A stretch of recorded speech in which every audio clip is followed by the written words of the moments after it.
messages tell me that the hostiles' numbers have gone from a few hundred to well over 2,000 in one day. And more are pouring in. Earth is dying. Our task here is to tame this frontier. Our forever war is an open-ended conflict with no clear or achievable end state where fighting can continue indefinitely because the enemy, environment, or political conditions make decisive victory impossible. The RDA, the largest mega corporation on Pandora, possibly one of the most incompetent militaries of all time. They have literal gunships, professional security forces, and an entire armada of manufacturing power and support from Earth, and yet, time and time again, they lose against the same old insurgents. If you aren't up to speed, Avatar 3 dropped and I recently went to watch the movie with my family, and man, it's honestly painful to watch the RDA get massacred this hard and being this stupidly, well, quite frankly, stupid. In this vid, I'll go over key points in the movie, what the RDA could have done differently if it was slightly more competent, or if a certain general was there, and after that I'll break down what the RDA needed to do to win against the Na'vi. The movie starts off with Isu observing what seems to be long-range recon footage, so at least I took advice from my previous vid. Go figure. Routine flyby. Here's the enhanced. Smile, bitches. They should have probably prepared anti-air gunships to deal with this, not themselves. It's all over, Jake.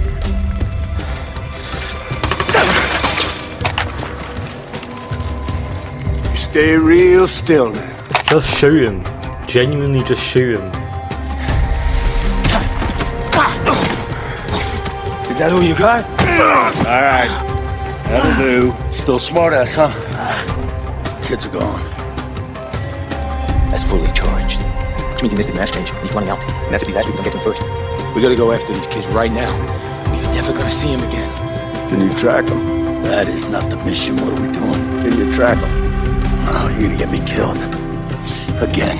Ready? All right, kids, on me. Alright, we're gonna ease on out of here.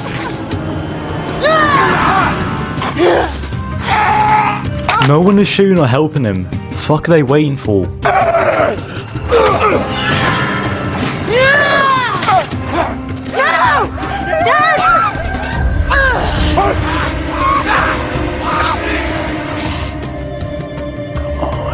He was just there the entire time, didn't even shoot.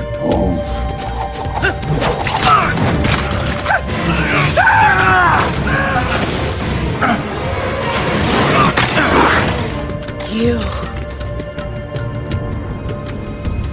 show me how to make thunder. And that's the match. He's just straight up teaching unknown hostile Na'vi how to use RDA weapons. Like, this is actually dumb. I got a theory that the table thing might have influenced him or something, but yeah, he should have at least had backup available.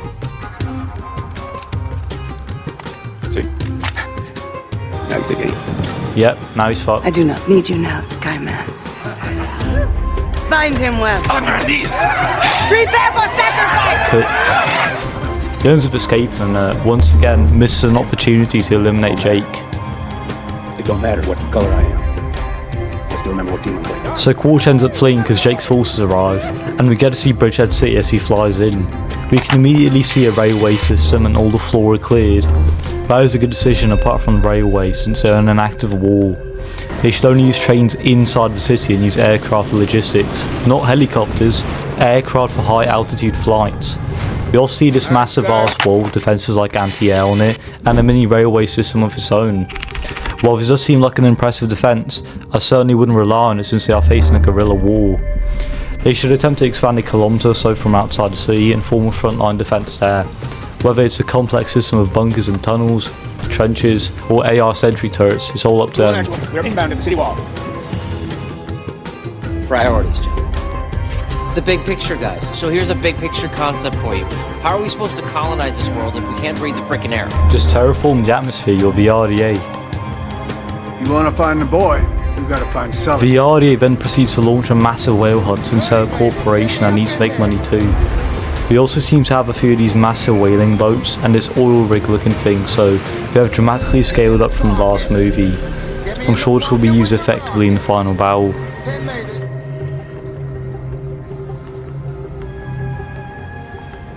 The RDA then proceeds to terrorise some villagers to find Monkey Boy, and has quote unquote one more plan. He just got talking.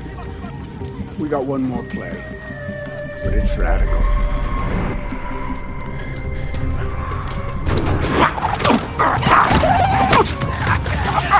Hey, you remember me, don't you? Whoa. Mark, just relax. Get him up. I brought something for yourself. Yeah, not for Smars. Could have brought back up again. Sahik, you take me to Sahik. Hey, no need to be that. I got my eye on you.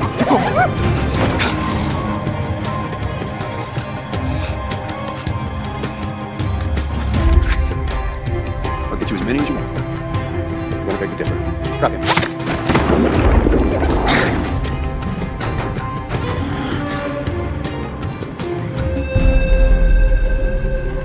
Good trick. Got it. Your next cupcake. Just be careful about what you want to do. What are you doing, boss?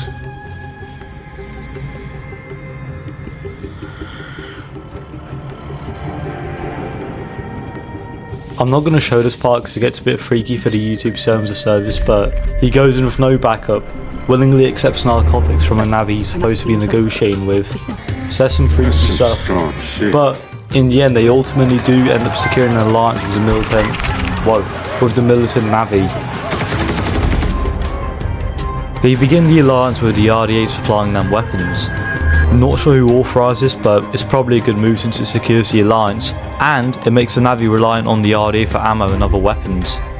The alliance should also be treated as temporary and unpredictable. He also then does some freaky stuff. I mean, that's real, but they should have disqualified him on the spot for that. We then see them doing an island hopping campaign to find Jake Sully, literally the plot of Avatar 2, and they get mediocre results. Then the RDA pulls up to Jake Sully's vacation home, gets a kid, and kindly asks for Jake Sully. Jake Sully! Burns down the hut to pressure him, then they get into a tense standoff, but ultimately, they do get Jake and leave. They should have executed him inside the helicopter though, and once they took off, they should have probably bombed the island. And also, of course they put the most strategically important people directly in the front, so if any battle did happen, they'd get annihilated first. Very smart move. They take Jake and the Navi militia to Bridgehead Sea. Also, why the fuck is there so much black smog in the air? Like, what? Is the RDA burning coal in 2154? You'd think they have nuclear fusion reactors or antimatter reactors, because you know, the Venture Star literally uses it. Or, at the very least, renewables, because it's the cheapest source of power. James Cameron's a little too on the nose when it comes to humans bad, nature good. Regardless, they arrive in front of a massive crowd for some reason, with the kid and Jake being escorted out. Parker gives a big cheesy smile. The general arrives in a cyberpunk car and It's not enough for you to hand out guns. You've got to bring hostiles inside. wait, did they not alert anyone about them being brought in? Allies. General Ardmore, I'd like you to meet Baram, Sahik of the Manquad. Let me make this very clear, Colonel Cochise. I want every one of these savages escorted off my base ASAP, including your little missy over here. Good move, because they're so primitive and unpredictable. If anyone crashes out in front of the recording crowd, this could be a PR disaster for the RDA. Don't be a jackass, Jim. Can you stop being a jackass? Jake tries acting tough. They do some ethical experiments on the kid. The RDA then discovers the kid can breathe the Pandora air. The Colonel then talks to his kid and hands him his old dog tag. The RDA then prepares plans to eliminate and harvest some whales. And then this guy protests talking about some, quote, they have culture and music. Creatures, they have culture, they have music, they have names for each other. This is Unless it can rival NBA Youngboy, I'm not buying it. He also should have been immediately disqualified or imprisoned for protesting.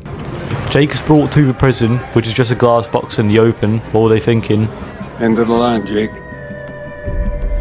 06 tomorrow. Why not give him a summary execution now? Probably not inside the box because the crowd outside, but he could have been brought inside and shot there.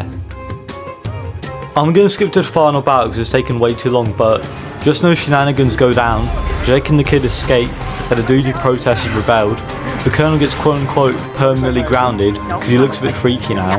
You're done, Colonel. You're grounded, Colonel. Permanently. And finally, the RDA launches a massive whale hunt with literally all their assets. There's also a massive magnetic vortex next to them, so yeah. I don't think those crab things are like efficient at all. Did they not learn from the other two movies? I thought the RDA would have at least scanned the area with drones or something by now. And you'd think they haven't scoured out the area, they'd at least fly at a higher altitude to avoid ambushes. Oh, there's no welders. Hold up, everybody. Sir, I got a big signature. Tulkun. Big ones. Lots of big ones. Multiple Tulkun inbound. This should have triggered an immediate withdrawal.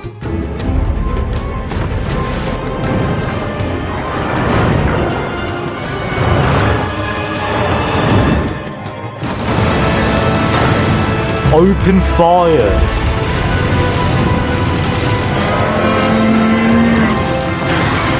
This should have triggered an immediate retreat. Also, the ships should activate their sonar to dissuade the whales from attacking underwater. Then, we get to see a montage of the humans being destroyed because somehow a shitty guerrilla force and a few whales is better than an entire military division.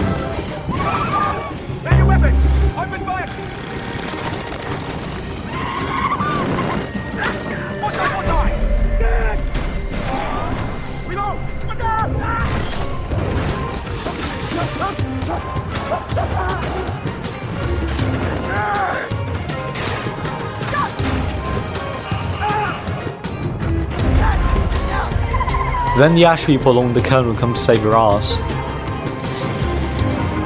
Somehow, they, with one-shot RPGs and machine guns with 1 mag each, save the day and beat back the enemy. Guess the alliance was worth it after all. Then the kids try talking to Awa and Awa gets bombed, W speed. The crab thing smokes his pregnant lady. They actually lock in on the whales. The Ash people hunt Jake.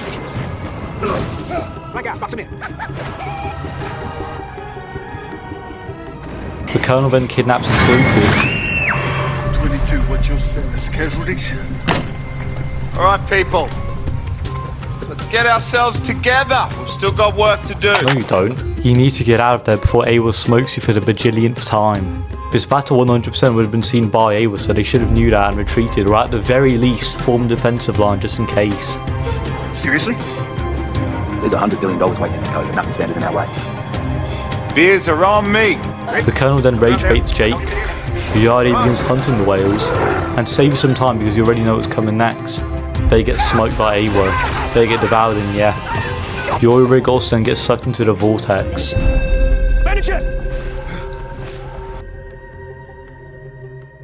Since the RDA got smoked so bad, you're probably asking this one question. Could the RDA win? If yes, how? Well, in terms of the movie, fuck no. James Cameron has an agenda to fulfill, so the RDA winning is not on the table. Matter of fact, I predict 2 endings for Avatar, yeah?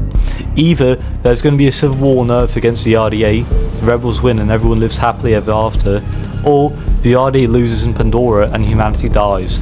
If we're speaking literally, like if the RDA was a real company, they are already close to winning. They have a better industry, they have better logistics, they have a way better technology, they have way better tech. But the one killing factor for the entire RDA is the leadership and doctrine. The military part of them act and fight like the Navi's a state. Like if they just blitz through the Navi in one singular battle, they'll capitulate like it's fucking Hearts Fire and fall. But no, they are a decentralized insurgency. If I had to give them one piece of advice, it would be to switch from an offensive war to a defensive war, secure war funds from Earth so they don't have to pursue profits as much, get artillery, mobile anti-air, etc, and slowly expand outwards with the city until they just naturally win. Like, subscribe, hope you all enjoyed the video, and I'll see you in my rocket video that I'm making right now. See ya.